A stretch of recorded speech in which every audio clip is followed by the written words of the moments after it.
مدار بنا کر خون نبوی کو ناپاک قرار دینا غلط ہے۔ شکیل احمد میرٹھی صاحب جو کہ اہل حدیث کے عالم ہیں اور اعلی غیر مقلدیت خاص کر خون نبوی کو نجاست قرار دینے کی دلیل اپنے یہاں سے پیش کرے کہ انہوں نے کس بنیاد پہ خون نبوی صلی اللہ علیہ وسلم کو نجس قرار دیا ہے، یہ ان کی ذمہ داری ہے۔ سمجھ میں آئی بات؟ اب آگے بھی سن لیجئے، یہاں یہ بھی بات ذہن نشین رکھے کہ اہل حدیث کے نزدیک حیض کے علاوہ باقی تمام خون پاک ہے، صرف حیض کا خون ناپاک ہے۔ آپ کتاب کھول کے دیکھیں، نزل الابرار جلد نمبر 1 صفحہ نمبر 49 میں یہ بات آپ کو مل جائے گی کہ حیض کا خون ناپاک ہے، باقی کوئی خون ناپاک نہیں ہے۔ اب جب ان کے ہاں کوئی خون ناپاک ہی نہیں ہے حیض کے علاوہ، تو پھر رسول اللہ صلی اللہ علیہ وسلم کے خون مبارک کو کس بنیاد پہ انہوں نے ناپاک اور نجس قرار دیا ہے؟ یہ دلیل اپنے آپ خود یہ پیش کرے، ان کی ذمہ ہے دلیل پیش کرنا۔ اب آگے بھی سن لیجئے، اب رہا خون پینے کا ثبوت، آئیے مولانا محیب اللہ شاہ راشدی صاحب کی زبانی سنتے ہیں۔ راشدی صاحب لکھتے ہیں، ابن ہشام نے جو روایت حضرت ابو سعید خدری رضی اللہ عنہ سے نقل فرمائی ہے وہ میرے نزدیک حسن الاسناد ہے، یعنی کہ حسن درجے کی ہے۔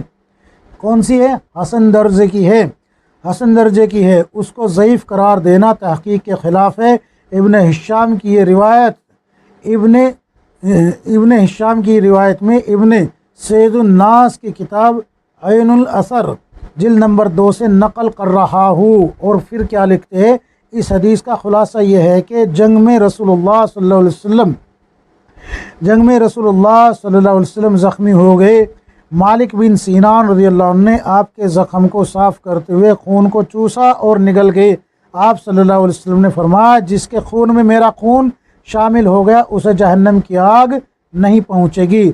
راشدی صاحب اس حدیث کی سند پر بحث کرنے کے بعد لکھتے ہیں، بہرکیف یہ سند حسن سے کم نہیں ہے، لہذا یہ واقعہ صحیح و ثابت ہے۔ حضرت مالک بن سینان والد حضرت ابو سعید خدری رضی اللہ عنہ نے نبی کریم صلی اللہ علیہ وسلم کے چہرہ مقدس کا خون مبارک چوسا اور پھر نگل لیا۔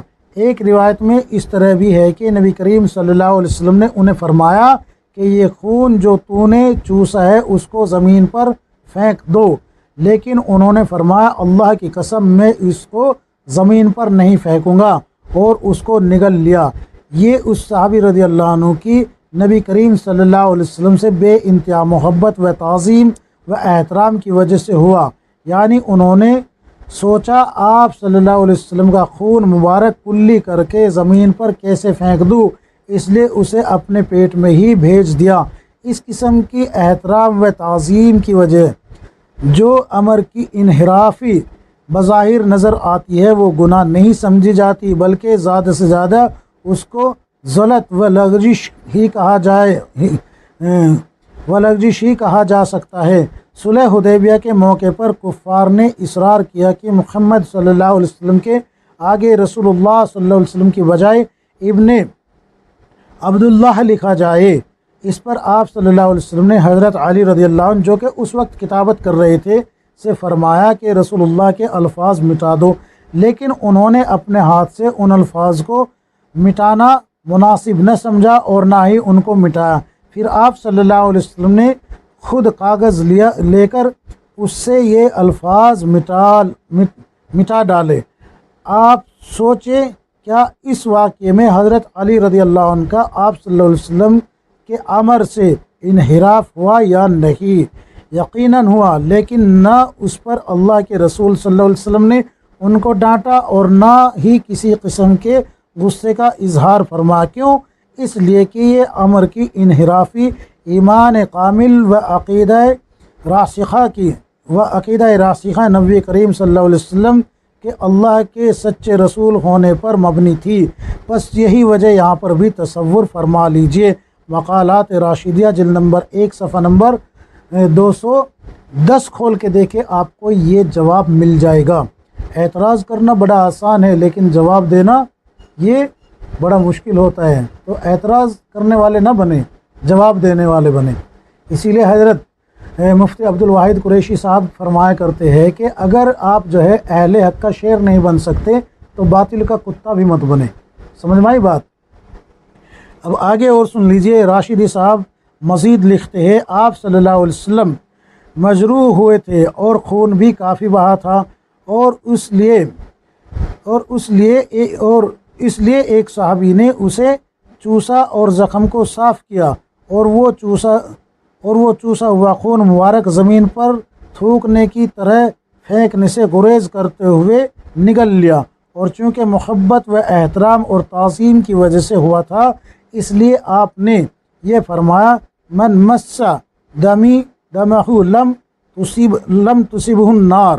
اس میں گو لفظ من عام ہے، لیکن اصل مقصود اس سے وہی مالک بن سینان مراد ہے، کیونکہ سیاق و سباق سے اس پر دلیل ہے۔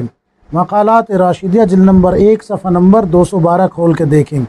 تنبیہ کے طور پہ ایک بات یہاں اور پیش کی جا رہی ہے، راشدی صاحب کا یہ مضمون مولانا مبشر ربانی صاحب غیر مقلد کی تحریر کا جواب ہے۔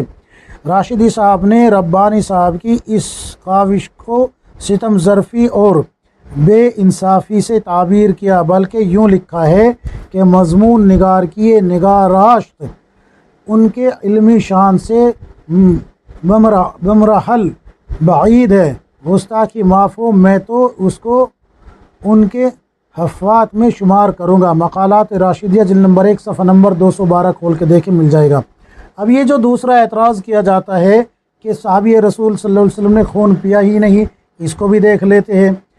حضرت شیخ الحدیث مولانا زکریا صاحب رحمۃ اللہ علیہ نے نقل کیا ہے کہ سیدنا عبداللہ بن زبیر رضی اللہ عنہ نے بھی رسول اللہ صلی اللہ علیہ وسلم کا خون مبارک پیا تھا۔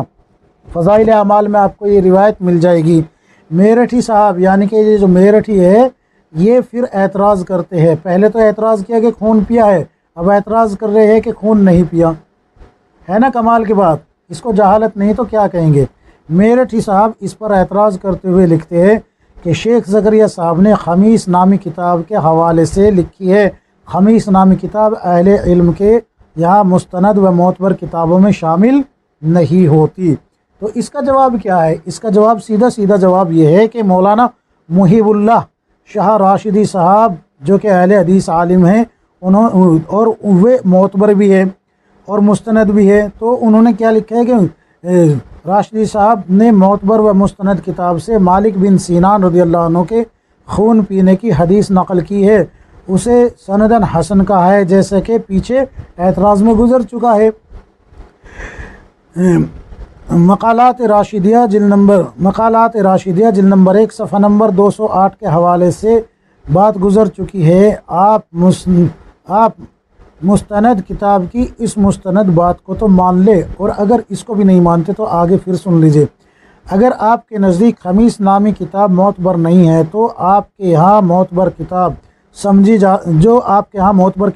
جاتی ہے انہیں ملاحظہ فرما لیتے ہیں۔ پھر امام بہقی سنن کبریٰ جلد نمبر 7 صفحہ نمبر 67 میں اس واقعے کو حضرت عبداللہ بن زبیر رضی اللہ عنہما سے روایت کرنے کے بعد لکھتے ہیں ورویہ من وجہ آخر ان اسماء بنت ابی بکر و ان سلمان فی شرب ابن زبیر رضی اللہ عنہ دمہ۔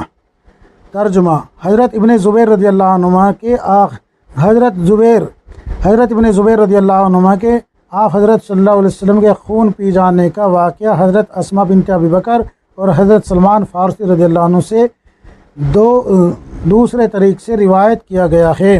حافظ نور الدین ہیثمی رحمۃ اللہ علیہ مجمع الزوائد جلد نمبر 8 صفحہ نمبر 270 میں اس واقعے کو خصائص نبوی کے باب میں درج کرنے کے بعد لکھتے ہیں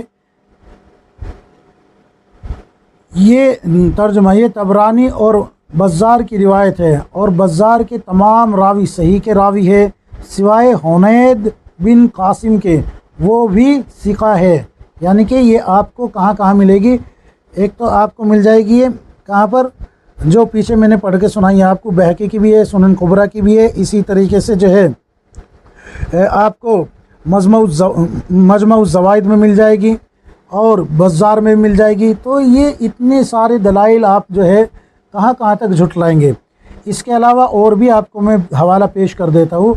حافظ شمس الدین ذہبی رحمۃ اللہ علیہ نے تلخیص مستدرک جلد نمبر 3 صفحہ نمبر 554 میں اس پر سکوت کیا ہے، اور سیر اعلام النبا جلد نمبر 3 صفحہ نمبر 366 میں لکھتے ہیں یہ حدیث امام ابو یعلا نے اپنی مسند میں روایت کی ہے اور حنید راوی کے بارے میں کسی جرح کا علم نہیں۔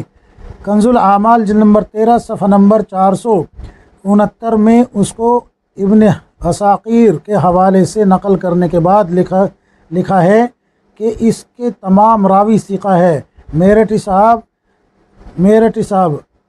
السنن کبریٰ، مجمع الزوائد، تخلیص، مستدرک وغیرہ کتابیں آپ کے ہاں معتبر ہے یا نہیں ہے؟ اگر معتبر ہے تو پھر ان کو مان لیجئے، غیر معتبر کوئی کتاب ہے ہی نہیں۔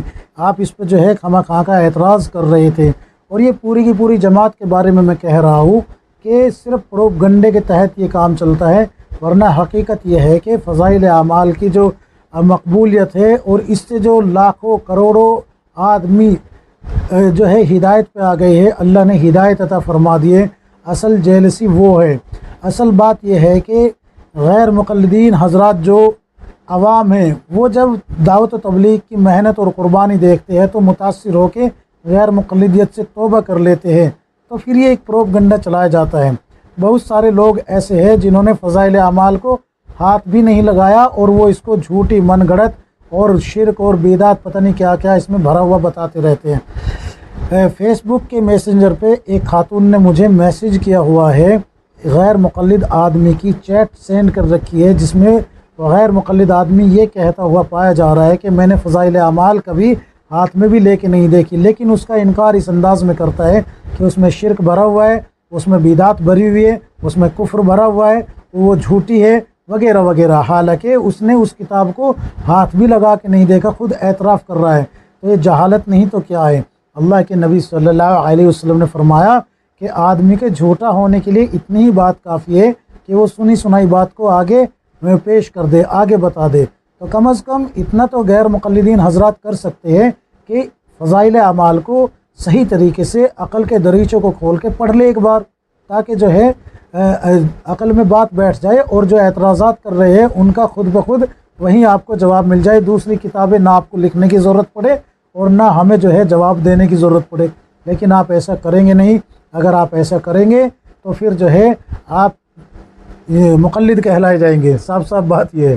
تو بہرحال اللہ سے دعا کیجئے کہ اللہ تبارک و تعالی مجھے بھی، آپ کو بھی، ہم سب کو صحیح سمجھ عطا فرمائے اور کتاب و سنت کے مطابق زندگی گزارنے کی توفیق عطا فرمائے، آمین یا رب العالمین۔